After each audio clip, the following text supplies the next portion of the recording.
kasalukuyang caretaker ng Pilipinas. Dahil yung isa puro biyahe, ang caretaker ngayon ng Pilipinas, Vice President Inday Sara Duterte.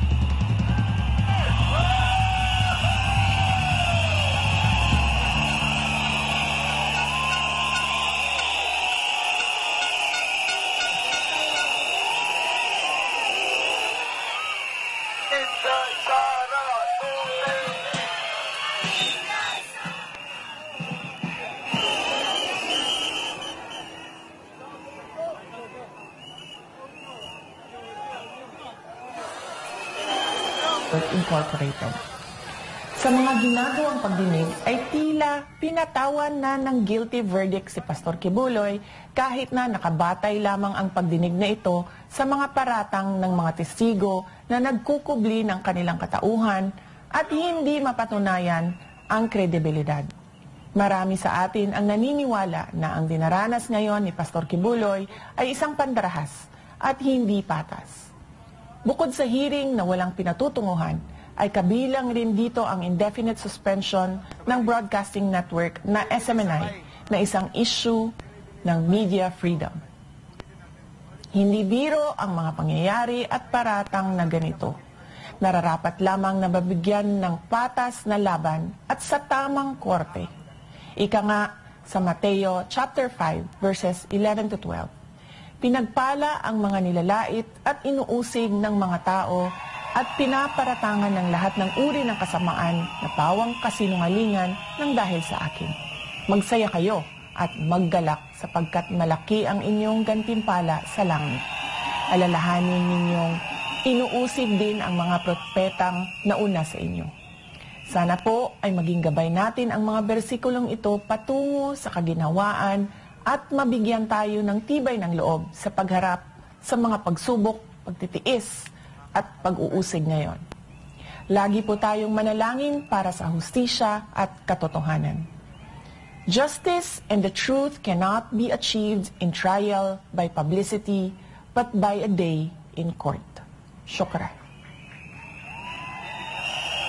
At para lubos tayong maliwanagan, dahil sa unang bahagi, hindi natin narinig yung boses ni VP Sara. Ulitin natin ang video, mga kapatid.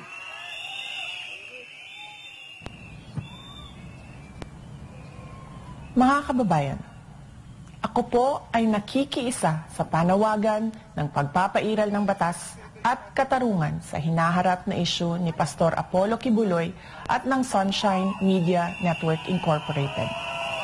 Sa mga ginagawang pagdinig ay tila pinatawan na ng guilty verdict si Pastor Kibuloy kahit na nakabatay lamang ang pagdinig na ito sa mga paratang ng mga testigo na nagkukubli ng kanilang katauhan at hindi mapatunayan ang kredibilidad. Marami sa atin ang naniniwala na ang dinaranas ngayon ni Pastor Kibuloy ay isang pandarahas at hindi patas. Bukod sa hearing na walang pinatutunguhan, ay kabilang rin dito ang indefinite suspension ng broadcasting network na SMNI na isang issue ng media freedom. Hindi biro ang mga pangyayari at paratang na ganito. Nararapat lamang na mabigyan ng patas na laban at sa tamang korte. Ika nga sa Mateo chapter 5 verses 11 to 12. Pinagpala ang mga nilalait at inuusig ng mga tao at pinaparatangan ng lahat ng uri ng kasamaan na pawang kasinungalingan ng dahil sa akin. Magsaya kayo at maggalak sapagkat malaki ang inyong gantimpala sa langit. Alalahanin ninyong inuusig din ang mga propetang nauna sa inyo. Sana po ay maging gabay natin ang mga bersikulong ito patungo sa kaginhawaan at mabigyan tayo ng tibay ng loob sa pagharap sa mga pagsubok, pagtitiis, at pag-uusig ngayon. Lagi po tayong manalangin para sa hustisya at katotohanan. Justice and the truth cannot be achieved in trial by publicity, but by a day in court. Syukran. Maraming salamat, aming mahal na Vice Presidente Inday Sara Duterte! Duterte! Duterte! Duterte! Duterte! Duterte! Duterte! Duterte! Duterte! Duterte! Excited na ba kayo para bukas? Patunugin ang ating mga pito!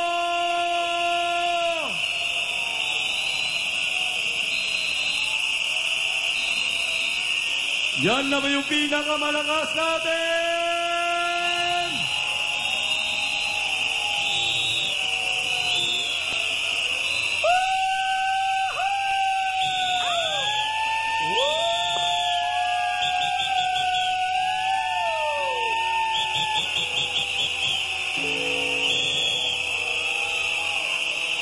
Kailangan ko ng assistance doon po sa gitna, marshals. Okay. Sa pagkakataon ito, mga kababayan, nasa pang-anim na po tayo na araw, gabi, nandito tayo ngayon sa Liwasang Bonifacio. Isa sa pinaka-highlights every night ay ang ating candle lighting. Ilabas na po natin ang ating mga ilaw sa pagkakataong ito.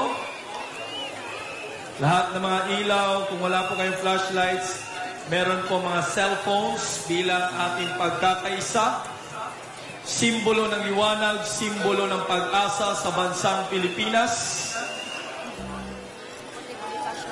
Itaas po natin ang ating mga ilaw sa pagkakataong ito, mga kababayan.